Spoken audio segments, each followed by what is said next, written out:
Vendetta.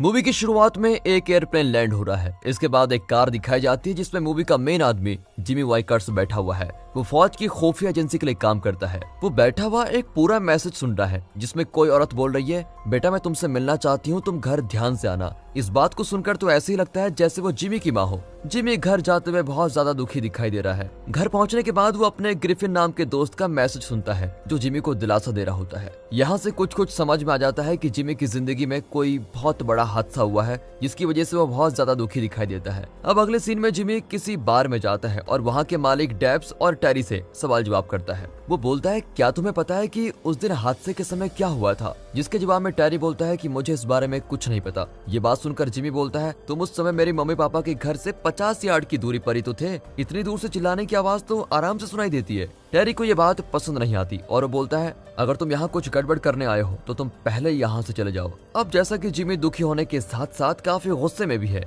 इसलिए ये बात सुनकर जिमी टेरी की कॉलर पकड़ता है और उसकी खूब पिटाई करने लगता है। तभी डेब्स जिमी को रोकते हुए बोलती है, टेरी तुम्हें जो भी पता है वो सब कुछ इसको बता दो। अब टेरी बताता है कि हाँ, मैंने उस रात फायर ब्रिगेड को फोन किया था। वो आगे बोलता है कि मैंने रात को किसी गैंग के 4 लोगों को देखा था जो कि एक घर में घुसने की कोशिश कर रहे थे। टेरी साथ ही साथ बताता है कि उसने जिमी के पापा की चीख भी सुनी थी, लेकिन वो सभी चीजें खिड़की से देखता रहा क्योंकि वो खुद भी डरा हुआ था। अब जिमी एक जले हुए गैरेज में आता है। ये गैरेज पूरी तरह से एक जले हुए घर में है और लगता है इसी घर में जिमी की मम्मी पापा को मारा गया था। वो इधर उधर देखता है और उसको एक फोटो मिलती है। वो उस फोटो में अपने मम्मी पापा को देखकर और भी ज्यादा दुखी हो जाता है। अब हमें कुछ दिन पहले का सीन दिखा जाता है। जिमी की मम्मी पापा अपने उसी घर में हैं जिसमें उनको मारा गया था। जिमी की मम्मी जिमी के पापा जॉर्ज से बोलती है, हमारा बेटा आने वाला है, आप गार्डन की थोड़ी साफ सफाई कर दो। दोनों अपने बेटे के इंतजार में बैठे होते हैं और बहुत ही खुश भी हैं। इसलिए जॉर्ज बोलता है, जब मैं वापस आऊंगा तब गार्डन की सफाई कर दूंगा। दूसरी तरफ किसी गैंग के 4 लोग नशा कर रहे होते हैं और अपने अगले शिकार को लूटने के लिए उसका इंतजार कर रहे हैं। उनमें से एक आदमी बोलता है,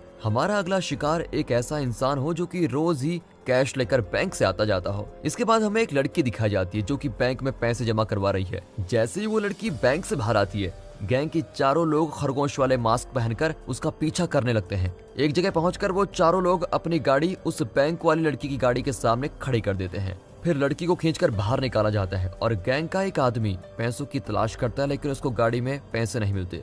अचानक ही वहाँ से जॉर्ज गुजर रहा होता है और ये सब देखकर वो अपनी गाड़ी रोक देता है। गैंग के 4 लोग जॉर्ज से जाने को बोलते हैं और एक आदमी तो जॉर्ज के बेसबॉल बैट भी मार देता है, लेकिन अंकल जॉर्ज भी खतरनाक है। वो वापस उस बेसबॉल बैट को उस चोर पर मारते हैं। अब वो बाकी के चोरों का सामना करते हुए बोलते हैं, तुम लोग यहाँ से भाग जाओ वरना तुम्हारी भी पिटाई करूंगा। गैंग का एक आदमी चाकू दिखाकर जॉर्ज को डराने की कोशिश करता है, लेकिन तभी वहाँ पर पुलिस के आने की आवाज आती है। इसी वजह से वो चोर यहाँ से भाग जाते हैं। जल्दी वहाँ पुलिस भी आ जाती है। अपनी गवाही में जॉर्ज बोलता है, मैं तो बस उस आदमी को रोकने की कोशिश कर रहा था, मैं इसको मारना तो बिल्कुल भी नहीं चाहता था। लेकिन चीफ इंस्पेक्टर हॉलैंड जॉर्ज को ताना मारते हुए बोलता है, अंकल जी आपको हीरो बनकर ये बैट चलाने से पहले थोड़ा सोच लेना चाहिए था। वो एक आदमी को मारने के लिए फिर जॉर्ज को गिरफ्तार करने का तय करता है। अब बाद में दिखाया जाता है कि 3 बचे हुए चोर अपने बॉस वॉरेन के पास जाते हैं और बताते हैं कि कैसे चोरी के दौरान उन लोगों के साथ कुछ गड़बड़ी हो गई थी। जब वॉरेन अपने भाई के बारे में पूछता है तो उसको पता चलता है कि उसका भाई मारा जा चुका है। अब वो अपने भाई के मरने वाली बात को सुनकर बड़ा हैरान और दुखी हो जाता है। अपने भाई को खोने की वजह से वॉरेन बहुत गुस्से में है और वो अपने आदमी को कहता है कि जिसने भी उसको मारा उसे खत्म कर दो। जब जॉर्ज पुलिस स्टेशन से वापस घर आता है तो उसके पीछे पीछे गैंग के लोग भी घर पहुंच जाते हैं। उन सभी के साथ वॉरेन भी आया होता है और अब वो लोग जॉर्ज का दरवाजा खटखटाते हैं।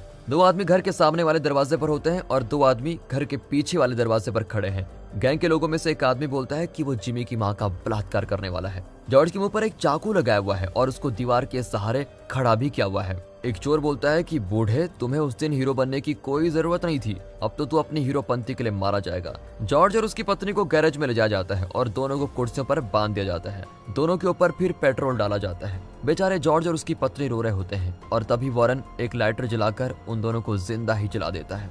दोबारा प्रेजेंट समय में दिखाते हैं। जिमी अपने घर के जले हुए गैरेज में खड़ा है। उसका दोस्त ग्रिफिन जिमी को बताता है कि तुम्हारे पड़ोसियों ने उस रात 11 बजे एक तेजी से जाती हुई BMW कार देखी थी, लेकिन वो गाड़ी का नंबर देख नहीं पाए थे। ग्रिफिन आगे बोलता है, इसके बहुत ज्यादा चांसेस हैं कि जिस गैंग के साथ तुम्हारे पापा की लड़ाई हुई थी उन्होंने ही ये सब कुछ किया हो, लेकिन सच बताऊं तो पुलिस के पास इस सब का कोई सबूत नहीं है। जिमी ग्रिफिन को बोलता है कि तुम मुझे चोरी से जुड़े कैमरा रिकॉर्डिंग्स भेज देना, और ऐसा बोलकर वो रोते हुए वहां से चला जाता है। अगली सुबह जिमी अपने माँ बाप की कब्र पर जाता है और उनको श्रद्धांजलि देता है। अब वो चर्च में बैठा हुआ होता है और तभी वहाँ उसकी पत्नी मॉर्गन आती है। अब हमें पता चलता है कि यह हादसा होने से पहले जिमी और मॉर्गन के बीच तलाक होने वाला था। मॉर्गन बोलती है कि मैं तुमसे 5 बार बात करने की कोशिश कर चुकी हूँ, लेकिन तुमने मुझे कोई जवाब नहीं दिया। इसकी वजह से तुम मम्मी पापा के क्रियाक्रम पर नहीं पहुंच पाए। लेकिन तभी मॉर्गन को महसूस होता है कि जिमी बहुत ही बुरे समय से गुजर रहा है, इसलिए वो उसको दिलासा देने के लिए बोलती है, मेरी इस बात के लिए मुझे माफ कर दो, तुम्हें अकेले रहने की कोई जरूरत नहीं है, तुम जब चाहो मेरे घर पर रुक सकते हो। अगले दिन जिमी और ग्रिफिन मिलते हैं। ग्रिफिन बोलता है, जिस BMW कार के बारे में मैं तुमको बताने वाला था, वो कार वॉरेन नाम के एक आदमी की है। मैंने उसके बारे में पता लगाया और मुझे ये पता चला है कि वॉरेन उस आदमी का ही भाई है जिसको तुम्हारे पापा ने गलती से मार दिया था। अब वो जिमी को चोरी वाले दिन की कैमरा रिकॉर्डिंग्स देता है। अब रात के समय जब वॉरेन जिम के बाहर आता है तो कोई उसकी गाड़ी को पीछे से टक्कर मार देता है। वॉरेन अपनी गाड़ी से बाहर आता है और उसको टक्कर मारने वाली गाड़ी में जिमी मिलता है।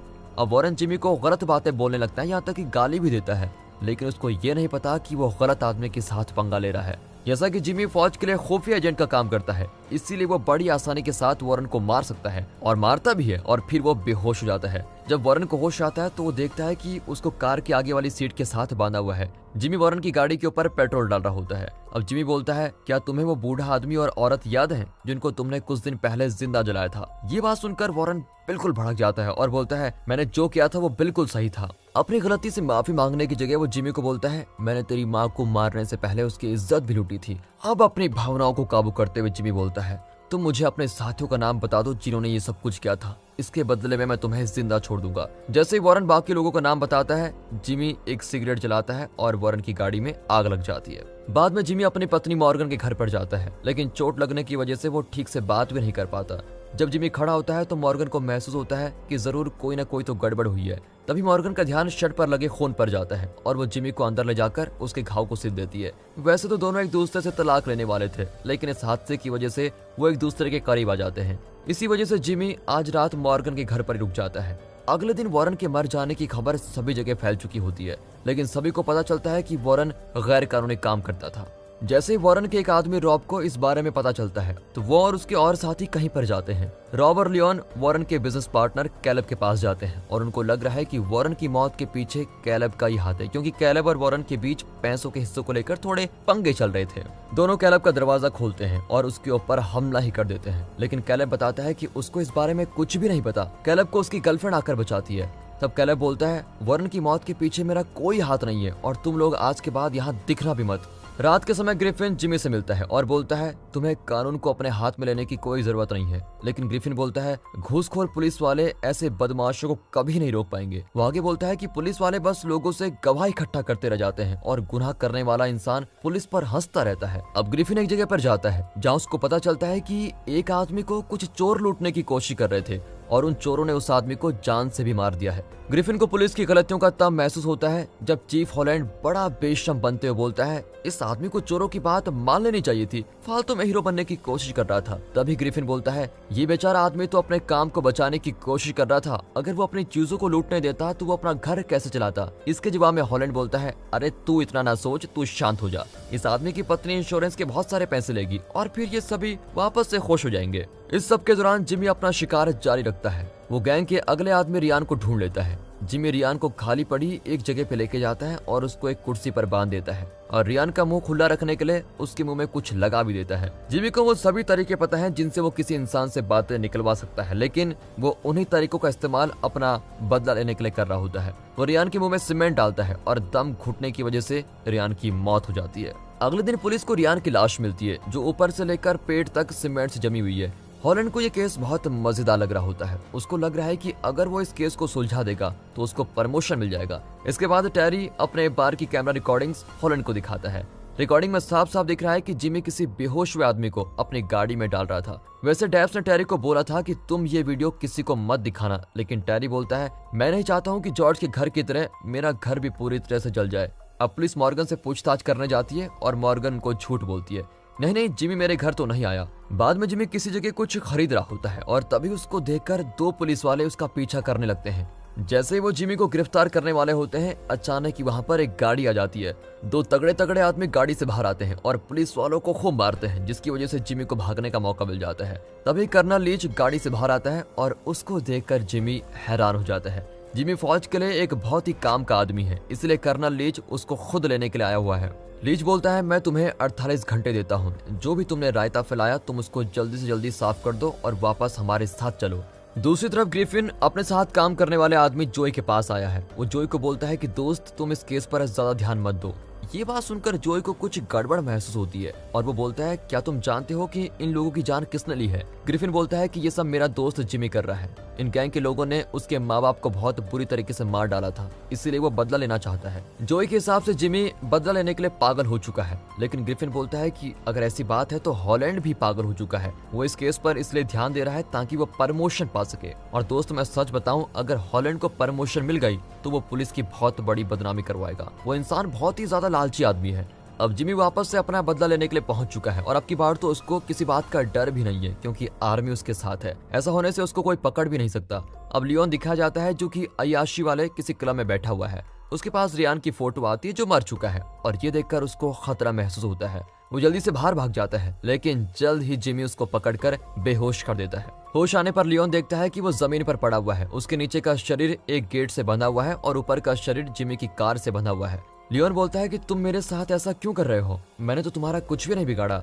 ये बात सुनकर जिमी और भी ज्यादा भड़क जाता है और वो कोई दया दिखाने के मूड में नहीं है। वो कार में जाता है और गाड़ी को पूरी स्पीड से चलाने लगता है। ऐसा होने से लियोन का शरीर 2 हिस्सों में टूट जाता है। अगले दिन कर्नल लीच हॉलैंड से बात करने के लिए एक रेस्टोरेंट पहुंच जाते हैं। लीच बोलता है कि हॉलैंड, जिमी के खिलाफ इकट्ठा किए गए सभी सबूत मुझे दे दो। जिमी फौज का एक जरूरी आदमी है, उसको पकड़कर तुम्हें कुछ नहीं मिलेगा। ये बात सुनकर हॉलैंड बोलता है कि नहीं, मैं ऐसा नहीं कर सकता और अगर आप कानून को अपने हाथों में लेने की कोशिश करोगे तो आपको भी जेल में डाल दिया जाएगा। अब लीच जिमी की हिम्मत से जुड़ी 2009 की एक कहानी सुनाता है। 2009 में आर्मी को एक आतंकवादी मिला था जो कि ब्रिटेन में बहुत बड़ा हमला करने की तैयारी में था, लेकिन आतंकवादी ने इस हमले से जुड़ी कोई भी बात बताने से मना कर दी। सभी लोगों ने उस आतंकवादी से जानकारी निकालने की कोशिश की थी, लेकिन जिमी ने उस आदमी का मुंह 10 मिनट में खुलवा दिया। लीच आगे बोलता है कि जिमी जैसे आदमी मौत से नहीं डरते, वो तो मौत को बाहें खोलकर गले लगाना चाहते हैं। आखिर में लीच धमकी देते हुए बोलता है, जिमी गैंग के सभी लोगों को जान से मारकर गायब हो जाएगा और तुम्हें पता भी नहीं चलेगा। हॉलैंड इस चुनौती को मानते हुए बोलता है कि मैं आपके जिमी को जरूर पकड़ लूंगा। जाने से पहले कर्नल लीच बोलता है कि अगर तुमने जिमी पर उंगली भी उठाई तो तुम्हें नहीं पता तुम्हारे साथ क्या क्या होगा। अगले सीन में दिखाया जाता है कि पुलिस कमिश्नर आर्मी चीफ से मिलने आया हुआ है, क्योंकि आर्मी ने उसको वहां बुलाया था। आर्मी चीफ सीधे अपनी बात पर आता है कि देखिए, आपके पुलिस वाले जिमी नाम के हमारे आदमी को पकड़ने की कोशिश में लगे हुए हैं, लेकिन चाहे कुछ भी हो मैं नहीं चाहता कि जिमी को गिरफ्तार किया जाए। जिमी के बारे में ज्यादा कुछ तो नहीं बताया जाता, लेकिन ये बात जरूर बताई जाती है कि कैसे जिमी आर्मी के लिए एक जरूरी आदमी है। आर्मी चीफ बोलता है कि मैं चाहता हूं आप लोग जिमी से जुड़ी इन्वेस्टिगेशन की सभी बातें मुझे देते रहना। बाद में रात के समय दिखाते हैं तो जिमी गैंग के बचे हुए उस आखिरी आदमी को भी पकड़ लेते हैं जिसने अपने बाकी साथियों के साथ मिलकर जिमी के माँ बाप को मारा था। जिमी रॉब नाम के उस आदमी को पकड़कर एक ड्रग डीलर के पास लेके आता है। वो रॉब से दरवाजा खटखटाने को बोलता है। फिर जिमी गैंग का सामना करने के लिए रॉब का इस्तेमाल एक ढाल की तरह करता है, लेकिन जल्द ही रॉब वहां से भाग जाता है। जिमी कैलेब को छोड़कर गैंग के सभी आदमियों को मार देता है। अब जिमी कैलेब को एक कुर्सी से बांधता है और फिर एक बाल्टी लेकर उसमें कुछ केमिकल्स मिलाने लगता है। ये वही केमिकल्स हैं जिसकी मदद से गैंग के आदमी ड्रग्स बनाया करते थे।